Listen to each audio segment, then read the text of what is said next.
What's up guys, this is Sean Heather and today we are going to have a quick look and a hands-on experience of Samsung's latest foldable smartphone, the Z Fold 3. So here we go. So talking about the design, the build quality is pretty solid. We got the Armor aluminum metal frame that is 10% more durable. On the outer screen we got Gorilla Glass Victus protection. The device is IPX8 certified for being water resistant, and the new protective film used on the internal screen is 86% more durable. We got the fingerprint sensor embedded in the power key.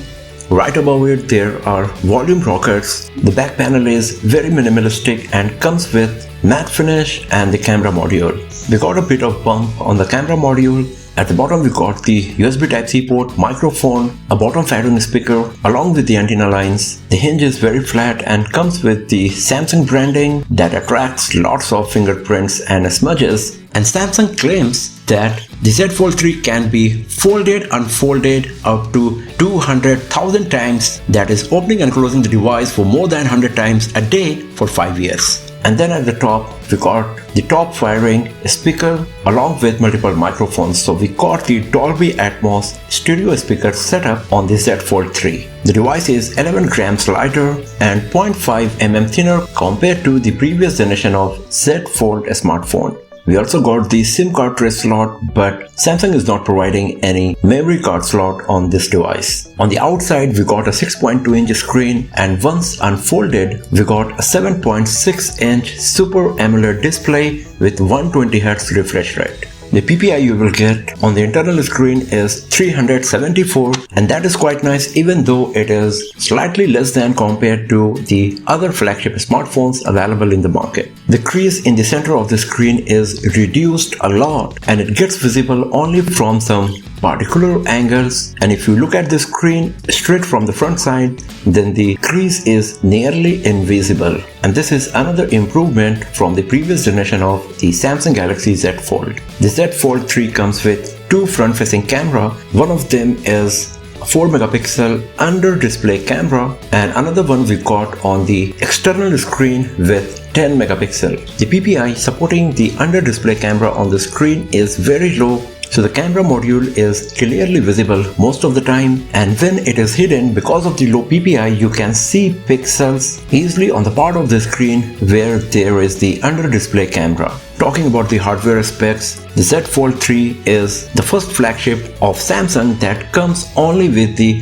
Qualcomm processor. So we got a Qualcomm Snapdragon 888 SoC, 12GB RAM, up to 512GB of storage. And talking about the battery, we got 4400 mAh battery on the Samsung Galaxy Z Fold 3, and the device runs on Android 11 and One UI 3.1.1. So it comes with lots of features that you can use. The good part is that Samsung has optimized more than 100 popular applications to fit the aspect ratio of the Z Fold 3. So unlike the previous generation of the foldable smartphones, if you launch any application, you won't get empty black spaces around the application screen, and you will get edge-to-edge display support for most of the popular applications that you use. It has also borrowed few features from Huawei this time. So once you go to the settings, on the left side you will get the settings menu, and if you tap on any of them then the options will be available on the right side. And for some particular applications, the web browser and all, if you tap on any link then the primary page will be on the left side and the new link will be open on the right side, as we have seen on Huawei's tablet and foldable smartphones earlier.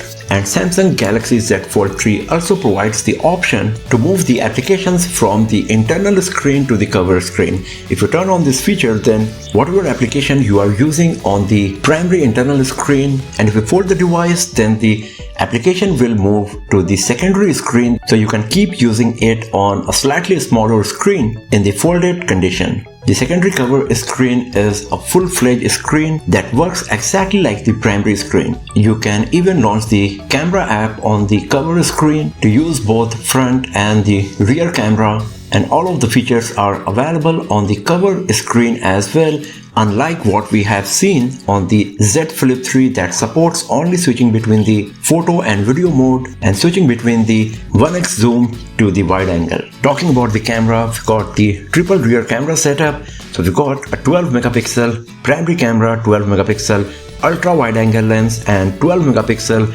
telephoto lens with 2x optical zoom. And for the front camera, we got a dedicated 10 megapixel front camera and a 4 megapixel under display camera, as we have already seen. Now talking about the color options, Samsung Galaxy Z Fold 3 is going to come in Phantom Green, Phantom Black and the Phantom Silver colors. My personal favorite is the Phantom Silver that looks gorgeous and very premium from every angle. The Phantom Black and Phantom Green are also quite beautiful. They look very similar, especially at some particular angles. And this is the first time that Samsung is going to provide the S Pen with its foldable smartphone.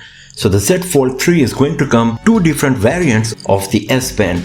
The S Pen Fold Edition and the S Pen Pro. The S Pen Pro comes with Bluetooth, and so you can use it with any Samsung smartphone that is compatible with the S Pen feature. And the Fold Edition is a non-Bluetooth version that works only with the Samsung Galaxy Z Fold 3. The S Pen Pro also comes with device switching feature that allows it to switch between the S Pen mode to the Z Fold mode only. So this is all about the Samsung Galaxy Z Fold 3. Just a quick glance. The detailed review of the device is going to be uploaded very soon on the channel, so do not forget to hit the subscribe button and press the bell icon to get the notification when that video is live. And I'll see you guys next time in another video. Have a nice day.